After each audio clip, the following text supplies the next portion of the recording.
So, Brendon, I was just asking, what do you need to do differently second time round in the hub to try and get to the greater results and hopefully prolong the season and go deep into finals? Yeah, I think the first time it took us a little while to adapt to the shortened game. It's a different game now, so I think it took a little while to get us going. We tried playing a certain way and it wasn't working.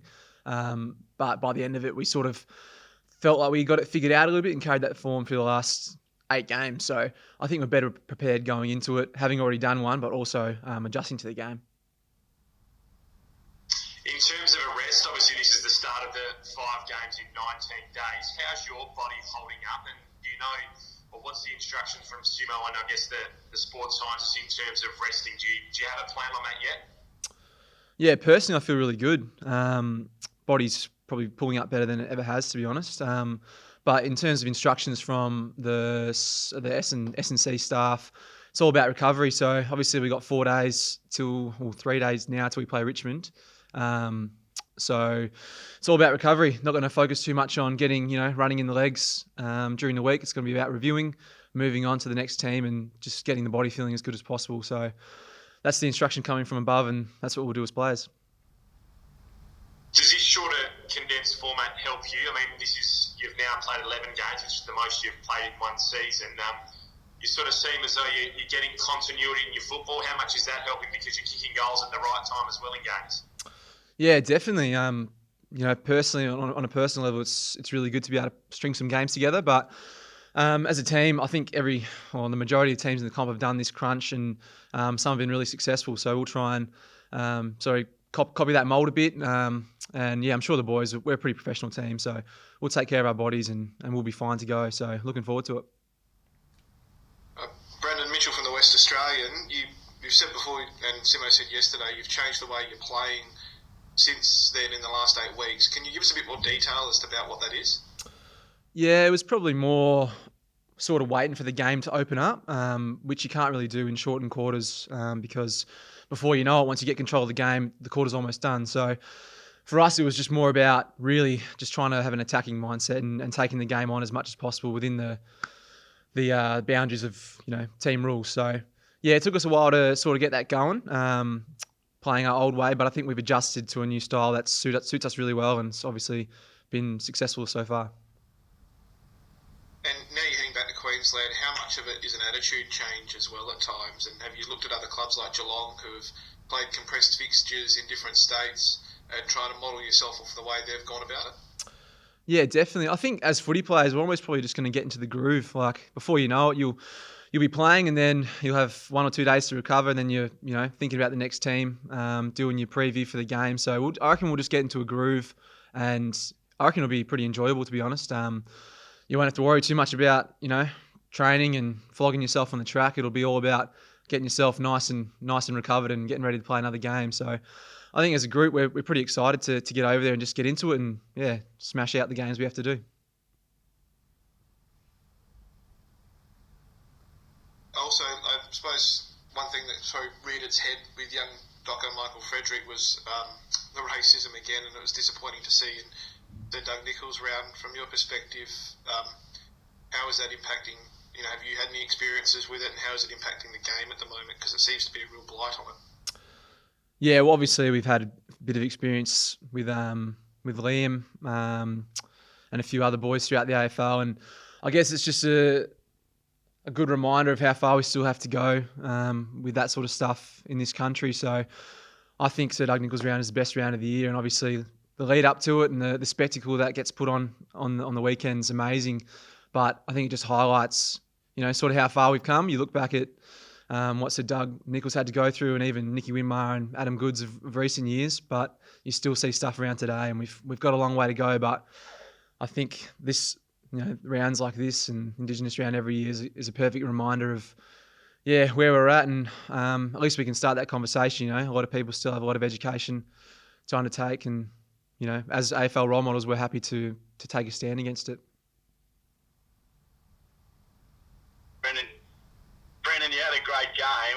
Does the round motivate you a little bit more than, say, another week because it's so special? It probably shouldn't. Every game should be the same, but it definitely does. I think every Aboriginal player, it's their favourite round of the year. to go out and wear. I think if you're a supporter, you just look at the games. It's just beautiful to see all the jumpers, the welcome to countries, the sights and sounds that every game seems to put on. It's something really special. So, for me personally, and for probably Timmy Kelly and Liam Ryan as well on the weekend, going out and hearing the welcome to country, seeing Wajak Noongar written in the centre circle, hearing the didgeridoo play before the game, and I think it was at halftime or three-quarter time as well. You get goosebumps going out there and playing, and you just know you're there representing your family and your communities back home. So it's super exciting. I loved it. Did you think about some sort of celebration after your goals? Did you have anything planned going into the game at all? If I could dance, I would, but I probably would have made myself look a bit stupid. So just went with the old slap of the jumper when I was celebrating the goals. But if I could move like a few of the other boys could, I definitely would have busted something out. But it wasn't to be yesterday. Can I just ask you very quickly, firstly, about the influence Nick Nat had on the first quarter, and then the other bloke down the other end in McGovern? Two special players, aren't they? Yeah, definitely. I think Nick Nat, not the first quarter, but just the whole year, to be honest. His impact and his importance to the team is, given the mids first look at it every single time, and that just gets us going. And if we don't get it going, you got Gov in the back line to stop it going the other way. So I think, having those two blokes in the team is amazing. But even you look at blokes like Josh Rotham and Jared Brendon coming in last night as well, like the youth we've got to cover blokes, even Xavier O'Neill coming in with Redo and Elliot Yeo out. It just seems like we've just got a real squad mentality, and doesn't matter who comes in, we'll try and get the job done. So obviously having those two blokes is amazing, but I think we're pretty well covered with our depth as well. Brendon, just on your game, where's the improvement come from you, or is it just more getting greater opportunity to actually showcase it and getting continuity? Where's it come from that we're actually really seeing you solidify your spot?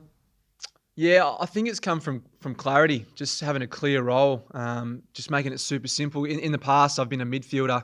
I've been a fringe midfielder who's sort of worked his way into the team on form, but, you sort of come in from playing midfield in the waffle to playing half forward in the AFL, and you don't get that sort of clarity and that continuity in the position. Whereas at the end of last year, had some good chats with Simo, and it was just about where the opportunities lie for me to get into the AFL team, and it was that half forward role which I've been playing all year, and just having that single-minded focus of this is what I have to do for the team every week, and if I do that, then I get to play. It just made it a lot easier for me instead of having to play midfield in the waffle, come in and try and sort of pinch it in the midfield when I could.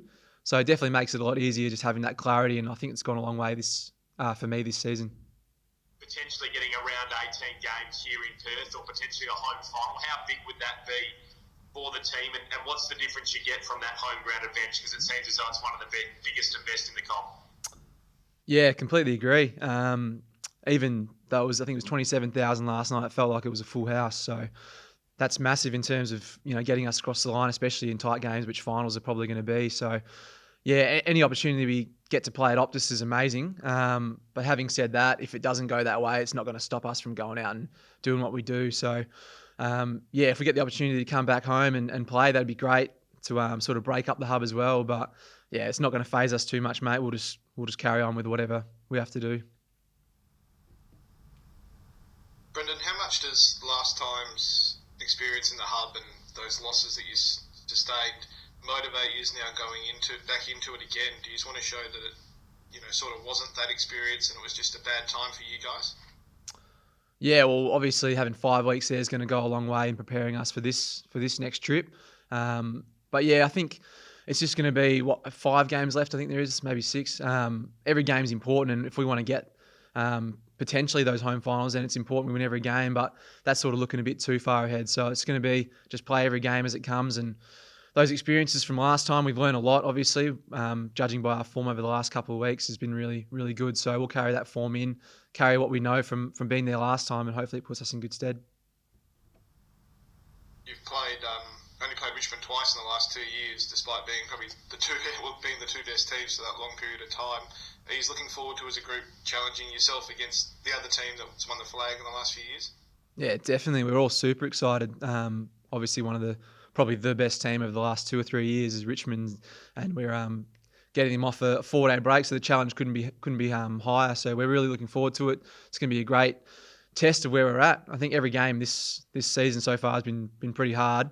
They seem to get harder and harder, but that's what we love. And if we can, challenge ourselves against the best, it's going to, like I said before, put us in good stead for the rest of the year. So we're super excited. Hey, Brendon, correct me if I'm wrong, but you signed 1-year deals. Can you explain why that is? I mean, a lot of people like to have the security of 3, 4, 5 years. What is it behind your decision-making there? Just like living on the edge, mate. Nah, it's more just the way it sort of goes with form and where I'm at towards the end of the year. So if I had it my way, I would have liked to have signed a couple of longer-term deals, but it's just the way it is. I've had 1-year contracts since I was drafted, so I could have been out of the system after my first 2 years, but I've been extremely lucky to be able to grind out 9. So I'll take 1 year as long as I'm in the system for as long as it takes. So yeah, it's a bit interesting, and sometimes it's a bit sort of nerve-wracking thinking about what's going to happen next year. But I seem to have been pretty lucky so far, and hopefully that luck can continue.